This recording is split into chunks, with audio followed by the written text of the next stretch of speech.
আমরা সবসময় বলি না, অন্ধের কি বা দিন কি বা রাত। অ্যাকচুয়ালি আমরা এটা মানতেই চাই না যে আমাদের দিনগুলো ভালো হয়। সমস্যাটা কোথায় জানো তো? আমরা ম্যাক্সিমাম ক্ষেত্রে এই জিনিসটা নিয়ে ভাবি যে কালকের দিনটা আমার খারাপ গেছে,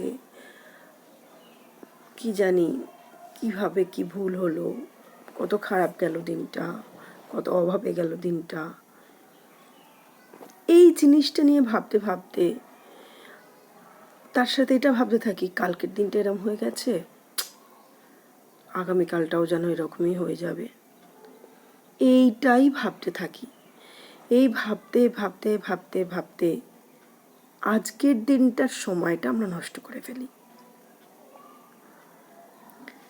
কারণ কালকের দিনের চিন্তাটা যদি মনের মধ্যে রেখে দিই, সেটা যদি ভাবতেই থাকি, আজকের দিনের ভালোটা তো খুঁজেই পেলাম না। তো যেটা গেছে সেটা গেছে, সেটাকে তুমি পরিবর্তন করতে পারবে না। কিন্তু যেটা তোমার কাছে রয়েছে, আজকের দিনটা যেভাবেই হোক আনন্দে কাটাও না। অভাব অনটন নানা রকম সমস্যা লেগেই থাকবে, এটা জীবন, এর মধ্যে সব কিছু থাকবে, একদম ঝালমুড়ির মতন। কিন্তু সেটার টেস্টটা নাও না। কালকের দিনটা ভেবে আজকের দিনটা কেন নষ্ট করছো? ভগবান তো নতুন করে দিয়েছে আজকের দিনটা তোমাকে, আজকের দিনটাও আনন্দে কাটাতে পারবে।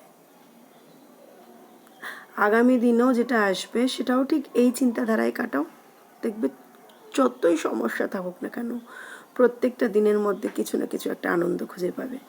সেটা তোমাকেই খুঁজে বার করতে হবে। সুপ্রভাত।